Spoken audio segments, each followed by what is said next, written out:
However, it also could be the trees.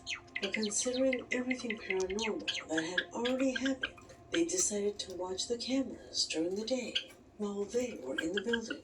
She says that since they had never had an experience like this, they began to review, night after night, what was left in the recordings, without encountering any more similar situations. That is, until our subscriber's father thought of taking a look at what was happening during the day.